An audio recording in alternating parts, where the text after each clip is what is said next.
Selamat malam saudara-saudara sekalian. Senang sekali kita bisa bertemu pada malam hari ini di channel YouTube Firman-Mu Pelita. Di dalam program Belajar Alkitab bersama saya, Nobel Sutresman sebagai pembawa acara dan Pendeta Glenn Sakul sebagai narasumber kita pada malam hari ini.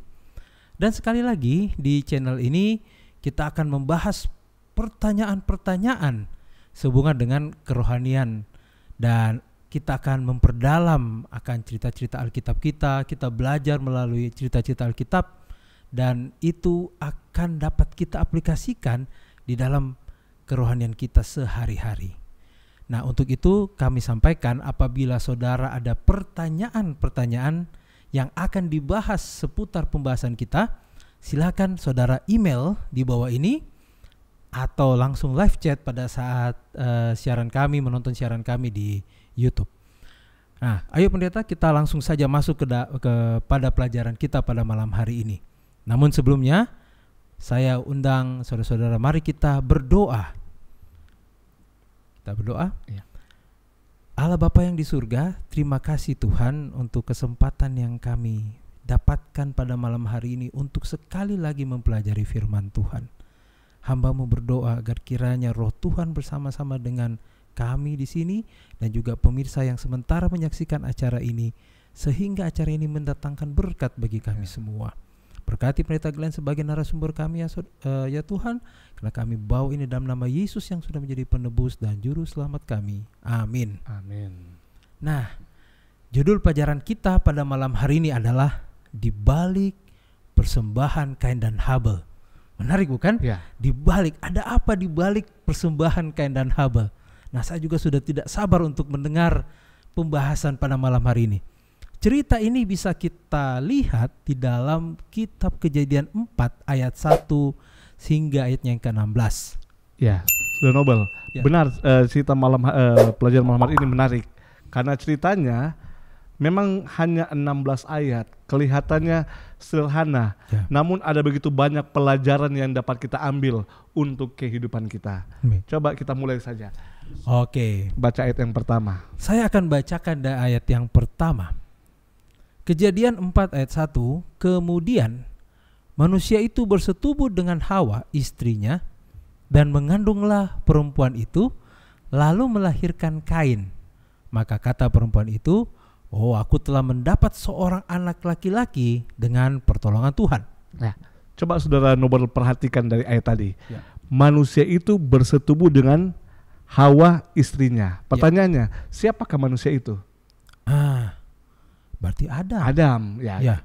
Adam, ya benar Adam. Coba perhatikan, ada satu proses di sana, proses berkembang biak atau yang Tuhan sampaikan dalam Kejadian pasal 1 bertambah banyak yang diangkat pada ayat 1 ini. Proses tersebut adalah bersetubuh, mengandung, dan melahirkan.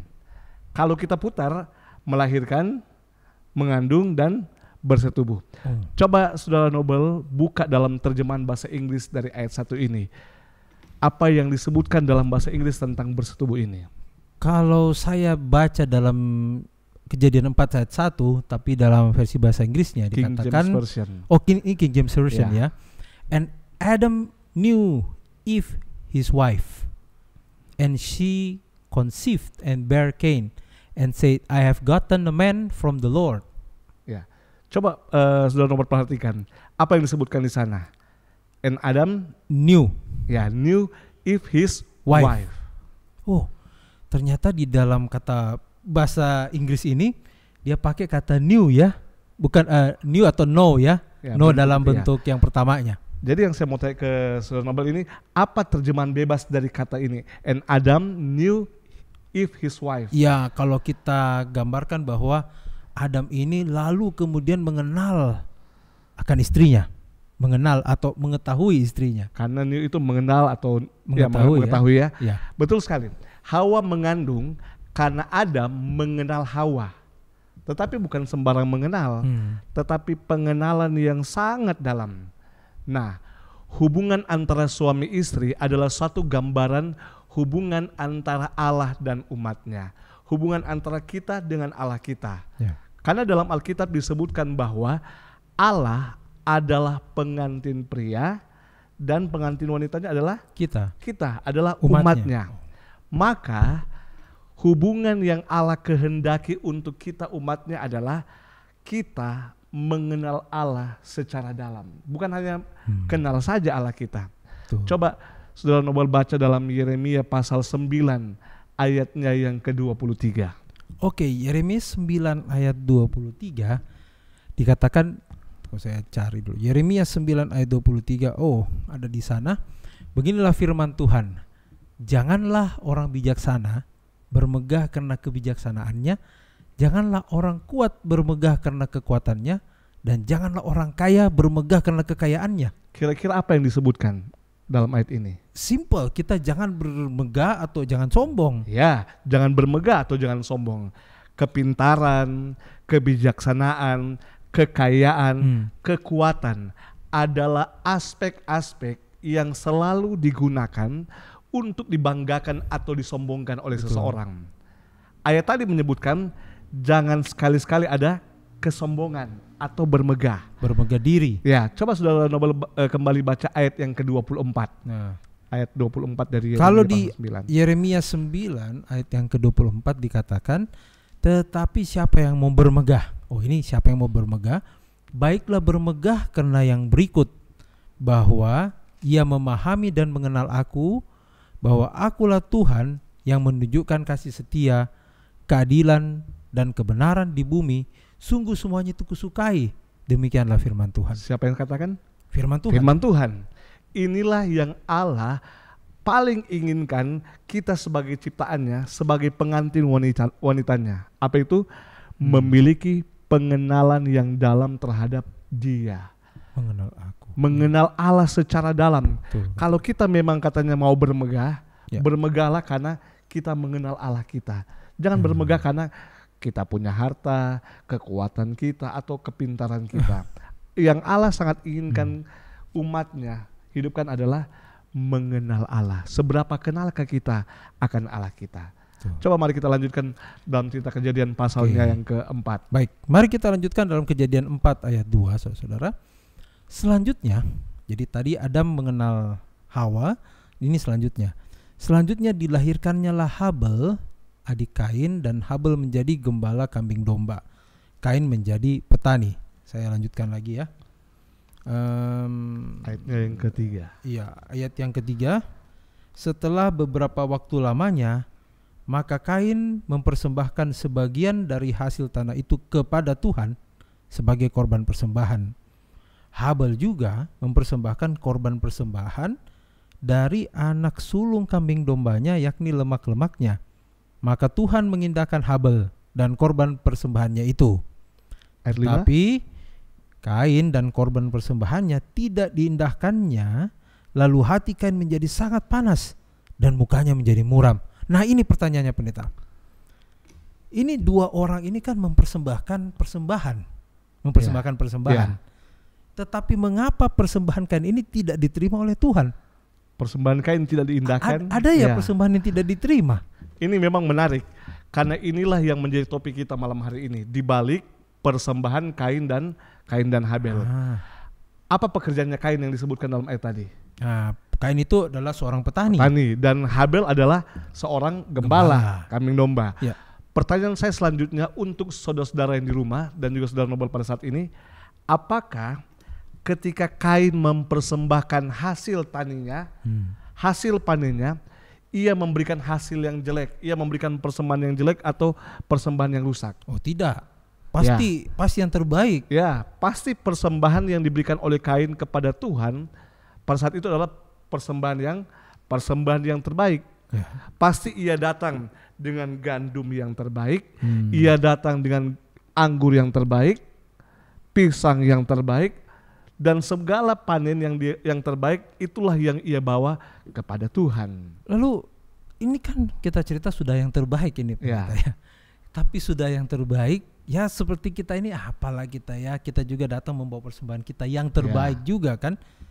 Tetapi kenapa Tuhan tidak menerima? Ini pertanyaannya. Ini menarik, kenapa persembahan Kain tidak diindahkan Tuhan? Kita tahan dulu. Kita datang dulu kepada persembahannya Habel. Ya. Apa yang dipersembahkan Habel kepada Tuhan? Nah, karena Habel ini gembala, pasti dia akan persembahkan juga Kambing domba ya, karena kambing korban. domba itu. Pertanyaan yang sama, apakah ketika Habel membawa persembahan kepada Tuhan, ia membawa ternak yang cacat? Oh, jelas yang sempurna, bukan yang cacat. Pasti dia bawa yang sempurna. Persembahan yang bagaimana yang Habel berikan? Pasti juga persembahan yang sempurna, terbaik. persembahan yang terbaik yang dia berikan kepada Tuhan. Betul. Jadi persembahan Kain adalah persembahan yang terbaik, persembahan Habel adalah persembahan yang terbaik. Kedua-duanya mempersembahkan persembahan yang terbaik. Lantas, kenapa persembahan Kain ditolak atau ayat Alkitab menyebutkan tidak diindahkan Tuhan, sedangkan persembahan Habel diterima? Nah, untuk menjawab ini, coba Saudara Nobel membaca Kejadian 4 ayat 3, kalimat yang pertama, apa yang disebutkan di sana? Kejadian 4 ayat 3. Setelah beberapa waktu lamanya, maka Kain mempersembahkan sebagian dari hasil tanah itu kepada Tuhan sebagai korban persembahan. Nah, yang saya mau ambil adalah kalimat yang pertama, setelah beberapa waktu lamanya. Dari kalimat ini menunjukkan bahwa persembahan yang dipersembahkan Kain sebelum dia mempersembahkan hasil panennya, hasil taniannya adalah persembahan pertama yang diberikan kepada Tuhan bukanlah hasil panen. Setelah beberapa waktu lamanya, maka Kain mencoba persembahan yang lain, persembahan yang berbeda yang dari persembahan sebelumnya ia berikan kepada Tuhan. Jadi yang pertama bukan hasil panen. Jadi ada kata yang persembahan apa yang sebelumnya setelah beberapa waktu lamanya ini ya. Jadi sebelumnya Kain mempersembahkan sesuatu yang lain, namun kali ini ia mencoba memberikan persembahan yang berbeda. Persembahan yang diminta oleh Tuhan adalah persembahan korban ternak. Kenapa? Karena dari persembahan korban ternak ada darah yang tercurah di sana. Darah yang tercurah pada persembahan adalah satu gambaran penebusan yang Allah kerjakan untuk keselamatan dan penghapusan dosa. Setiap korban ternak yang dipersembahkan adalah gambaran dari Yesus Kristus yang adalah persembahan yang sesungguhnya, di mana darah Kristus yang tercurah untuk menebus dosa-dosa manusia. Maka inilah kenapa persembahan Kain ditolak oleh Allah. Benar Kain memberikan persembahan yang terbaik, tetapi Kain memberikan apa yang Kain tidak memberikan apa yang dituntut atau yang diminta oleh Allah. Jadi saya bisa ambil sedikit dari cerita ini bahwa Kain ini memberikan yang terbaik, Habel memberikan yang terbaik, tetapi Kain memberikan yang tidak diminta oleh Allah. Tidak diminta oleh Allah. Sesuatu yang baik itu berarti belum tentu benar. Sesuatu yang baik belum tentu benar. Jadi maka bukan sekedar kita melakukan yang baik aja di mata Tuhan. Ini dari cerita ini saya dapatkan bukan hanya yang baik-baik saja, tetapi kita juga harus melakukan apa yang Tuhan minta. Karena yang baik itu karena yang kalau mengacu kepada pelajaran tadi, artinya kan baik belum tentu benar. Jadi kita harus lakukan yang benar karena itu sudah pasti baik. Benar demikian. Jadi Kain berpikir dia memberikan sesuatu yang baik pasti Tuhan akan terima. Tetapi ingat persembahannya tidak benar. Tidak benar karena persembahan itu yang diminta oleh Tuhan adalah korban. Supaya ada darah yang tercurah melambangkan Kristus yang akan dikorbankan untuk menebus dosa dunia. Ada sesuatu yang lain yang saya ingin angkat lagi. Teologianya begini dari cerita persembahan ini. Persembahan itu bukan bagian dari ibadah. Ada orang menyebutkan begini, persembahan itu harus ada karena persembahan bagian dari ibadah. Tidak demikian. Persembahan bukan bagian dari ibadah, tetapi persembahan itu adalah ibadah. Ini teologinya. Persembahan itu adalah ibadah kepada Tuhan. Ketika Kain persembahannya ditolak, maka ibadahnya juga tidak diindahkan oleh Tuhan karena dia datang dengan cara yang salah. Jadi, ketika kita memberikan persembahan kita kepada Tuhan, sebenarnya itu adalah ibadah kita kepadanya. Maka persembahkanlah suatu ibadah atau persembahan yang terbaik kepada Allah. Jadi menarik juga ya bahwa persembahan itu yang tadi itu persembahan itu bukan bagian dari ibadah, tetapi persembahan adalah ibadah itu sendiri. Jadi kalau misalnya persembahan itu tidak benar, artinya ibadahnya juga tidak benar. Ya, dan cerita ini. Jadi begini, Saudara Nobel. Ada orang berpikir begini pada saat ini. Oh, persembahan itu bagian dari ibadah. Ada persembahan kan, ada ibadah, ada persembahan. Tidak betul. demikian. Dari cerita Alkitab, persembahan itu adalah ibadah kepada Tuhan. Jadi ketika seorang mempersembahkan korban, dia datang kepada Tuhan untuk beribadah kepada Allah, untuk menyembah Allah. Kita lanjut. Inilah yang dibuat oleh Kain. Apa itu? Kain lebih mengikuti kemauannya dibandingkan dengan perintah Allah. Dia sudah tahu apa perintah Allah, apa yang Allah inginkan dari ibadah, apa yang Allah inginkan dari persembahan. Tetapi Kain lebih mengikuti akan kemauannya. Yang selanjutnya, Kain lebih bergantung pada dirinya sendiri. Dia lebih mengandalkan dirinya sendiri. Dan Kain mau menonjolkan bahwa jasa baik itu penting. Ia lebih mengandalkan jasa baik. Oh, yang penting sudah persembahan yang terbaik. Nah, Saudara Nobel, di dunia sekarang ini ada begitu banyak yang berbakti dan beribadah menurut teladan Kain. Betul. Yaitu begini, suatu ibadah yang hanya berdasarkan pemikiran. Oh, bagi saya ini dia yang terbaik. Nah, selanjutnya, di dunia sekarang ini banyak orang yang beribadah berdasarkan teladan Kain. Yang kedua adalah bergantung pada diri sendiri. Segala sesuatu saya. Yang penting saya pusat baik. ibadahnya. Pusat ibadahnya itu adalah saya. Dan yang ketiga adalah perbuatan baik saja.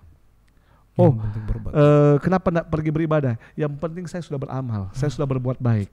Jadi apa yang dibuat oleh Kain banyak dilakukan oleh orang dewasa ini. Beribadah hanya mengandalkan diri, beribadah hanya bergantung pada pikiran. Bagi dia benar, tapi bagi Tuhan tidak. Bukan itu yang Tuhan tuntut. Dan yang ketiga adalah bergantung pada perbuatan baik. Benar sekali. Memang sekarang ini sepertinya ibadah itu yang mana yang cocok bagi diri sendiri. Ya. Kalau bagi dia cocok, kalau menyusahkan, kalau menyusahkan kita cari yang lebih gampang lah. Nggak usah terlalu fanatik lah. Makanya disebutkan tadi, di dunia sekarang banyak orang yang beribadah mengikuti teladan Kain. Mengikuti teladan Kain. Nah, jadi kita ini sebetulnya harus mengikuti perintah Allah. Ini seperti yang Tuhan minta, misalnya memang berdarah korban yang jangan kasihkan yang sawi, sayur dan sebagainya. Kalau tidak, kalau kita memberikan apa yang bukan Tuhan minta, maka kita akan menjadi sama seperti Kain. Nah, ada dua fakta yang lain yang saya ingin sampaikan. Yang pertama, Kain menurut tetapi setengah-setengah. Kenapa saya katakan demikian? Memang Kain menurut. Dia menurut dalam mendirikan sebuah mezbah.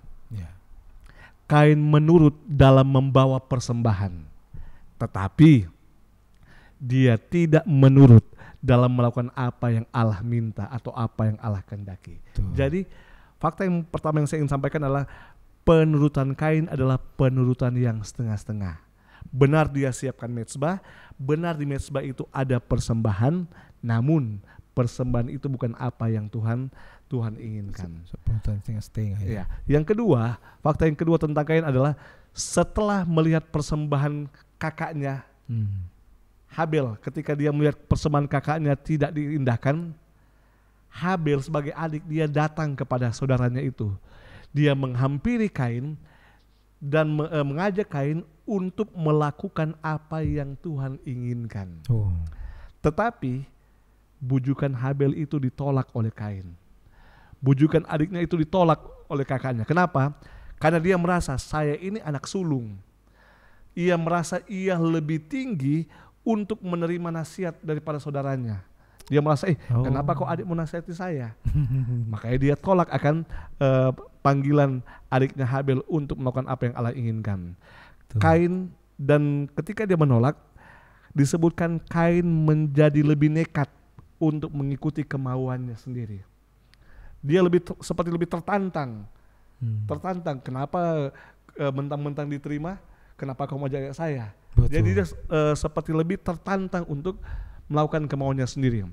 Seperti pelajaran kita tentang minggu lalu. Kain lebih memanjakan akan karakternya yang salah tersebut. Karakter yang sombong kalau kita belajar karakter yang sombong.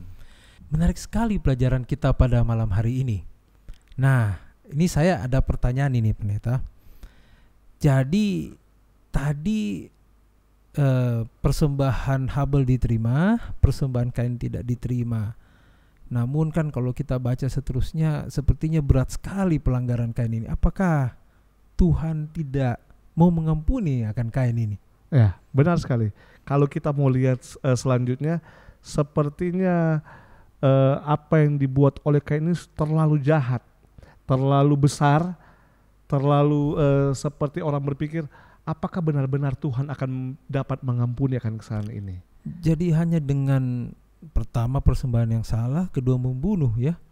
Dan itu memang betul-betul berat sekali ya bagi Tuhan. Nah, sepertinya bagaimana kalau kita angkat pertanyaan ini untuk menjadi topik bahasan kita yang menarik untuk pekan depan. Jadi apakah Allah mengampuni dosa? Apakah Allah mengampuni dosa Kain? Atau adakah dosa yang begitu hebat sehingga Tuhan tidak dapat mengampuninya? Ya, betul sekali Saudara Nobel. Karena kalau kita lihat cerita selanjutnya, Kain menolak bujukan Habel. Bahkan Kain mengambil tindakan untuk membunuh Habel. Jadi apakah perbuatan Kain mengenai persembahannya yang tidak diterima dan mengenai tindakannya yang keji itu diampuni oleh Tuhan atau tidak? Memang menarik sekali ini. Dan kalau dibahas malam hari ini, ya mungkin waktunya akan terlalu panjang. Makanya kita simpan pertanyaan ini untuk Kamis depan mengenai tadi apakah Allah mengampuni dosa. Jangan lewatkan saudara-saudara. Jadi jangan lewatkan Kamis depan.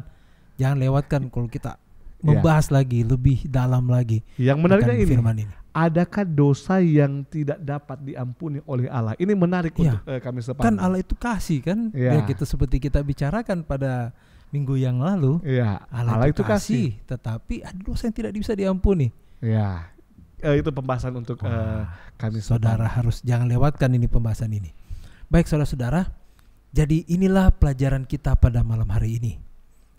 Saya dapat mengambil beberapa kesimpulan daripada pelajaran kita malam hari ini. Yang pertama, bahwa kalau kita mau mengenal Allah, jangan kita kenal Allah setengah-setengah. Kita harus belajar mengenal Allah lebih dalam lagi tiap hari. Karena ini yang Tuhan mau. Ini yang Allah kehendaki dari kita. Benar, pengenalan yang lebih dalam tentang Allah kita. Bukan hanya sekedar tahu, oh dia Allah, dia pencipta, tetapi apa yang ia kerjakan, apa yang ia inginkan, apa yang Allah inginkan dari kita umatnya untuk dilakukan. Seperti begini, kenal Saudara Nobel? Kenal, tetapi apakah punya pengenalan yang lebih dalam? Itu yang penting.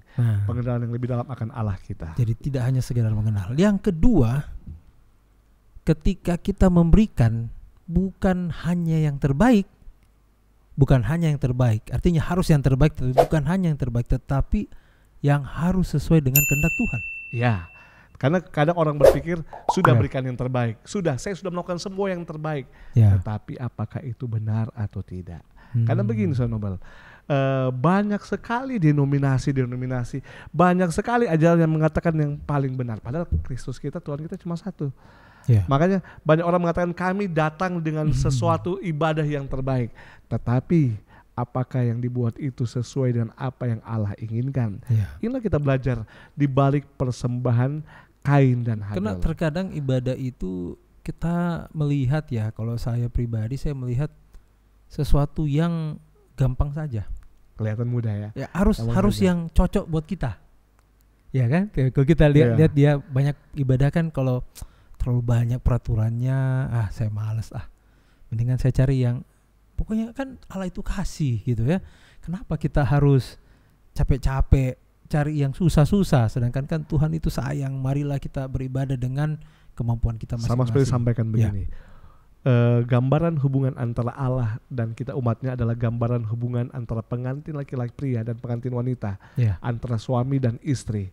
Sama seperti begini, istri berusaha untuk melakukan yang terbaik untuk suaminya juga demikian, tetapi bukan hanya melakukan apa yang baik, istri juga harus melakukan apa yang benar kepada suaminya, suami juga melakukan apa yang benar kepada istrinya. Kalau hanya melakukan apa yang baik, tidak semua yang baik itu benar. Menurut versi masing-masing ini. Semua punya versi yang baik, tetapi yang benarlah yang Allah inginkan. Ya. Yang ketiga daripada pelajaran kita malam hari ini, persembahan itu bukanlah bagian dari ibadah, melainkan persembahan itu adalah ibadah kita kepada Tuhan. Ya, itu harus diingat. Ya, dipertegas lagi. Ya. Karena banyak orang berpikir, sudah ibadah persembahan tidak lengkap, sama seperti kalau tidak ada lagu pujian tidak lengkap itu ibadah. Tidak demikian. Persembahan adalah ibadah itu sendiri kepada Tuhan. Nah, dan yang keempat, kita ini harus lebih peka lagi untuk panggilan Tuhan yang menginsafkan atau yang mau menyadarkan kita. Jadi kadang-kadang kita merasa bahwa diri kita yang udah paling kuat. Panggilan itu, sudahlah itu hal kedua. Tetapi saudara-saudara, dari pelajaran kita malam hari ini, kita ini harus hati-hati karena panggilan itu lembut, ya. Kalau hati kita keras, jangan-jangan kita sudah sama seperti Kain. Terkadang panggilan Tuhan itu datang dengan cara yang sederhana. Ini yang perlu kita sadari. Cara-cara yang sederhana Tuhan memanggil kita sebagai umatnya. Yang diperlukan adalah membuka hati. Sudah 2 minggu berturut-turut kita belajar mengenai hal ini. Ketika Lucifer melakukan pemberontakan di sorga, malaikat-malaikat datang untuk memanggil dia kembali. Namun hatinya tidak terbuka. Sama seperti pelajaran malam hari ini. Habel datang kepada Kain untuk menyadarkan, untuk mari melakukan apa yang Allah inginkan, tetapi hatinya tidak ia buka. Dia tidak mau merendahkan diri. Maka panggilan Tuhan itu dia tidak sadari. Dia tidak peka untuk panggilan Tuhan. Nah, baiklah saudara-saudara, itulah ringkasan daripada pelajaran kita pada malam hari ini. Dan kami akan menutup akan acara ini, tetapi sebelumnya saya minta Eksiden Pendeta Glenn untuk doakan kita di tempat ini dan juga bagi pemirsa-pemirsa yang sementara menyaksikan program ini. Baiklah saudara, mari kita tunduk kepala kita, mari kita berdoa. Mari berdoa. Kami berterima kasih Tuhan, Tuhan baik di dalam kehidupan kami. Kami berterima kasih karena Tuhan pelihara kehidupan kami sepanjang hari ini. Dan kami berterima kasih ketika kami belajar firman Tuhan pada malam hari ini. Kami boleh dituntun oleh Roh Kudus Tuhan. Tolong dan sanggupkan kami ya Tuhan sebagai umat-umat Tuhan untuk memiliki pengenalan yang lebih dalam akan Allah kami. Mengenal akan kasih karunia, pekerjaan keselamatan yang Tuhan buat untuk kami. Dan tolong kami Tuhan, agar kami dalam kehidupan kami sebagai umat-umat Tuhan melakukan apa yang Tuhan kehendaki, bukan hanya memberikan apa yang terbaik bagi kami, tetapi melakukan apa yang Tuhan kehendaki untuk kami lakukan dan kami perbuat.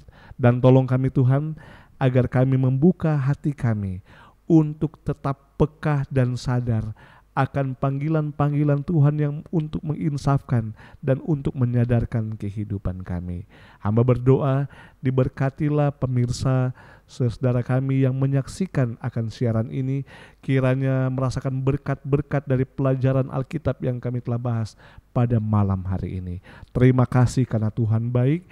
Berkatilah kami sepanjang minggu dan tolong kami agar kami boleh bertemu kembali pada Kamis yang akan datang, mempelajari satu topik yang baik mengenai Allah kami yang kasih dan penuh dengan pengampunan. Di dalam nama Yesus kami telah berdoa. Amin. Baiklah pemirsa Firman-Mu Pelita, tetap sukacita, tetap sehat dan tetap belajar firman Tuhan. Kita jumpa lagi minggu depan. Tuhan memberkati. Terima kasih. Terima kasih, Pendeta Glenn.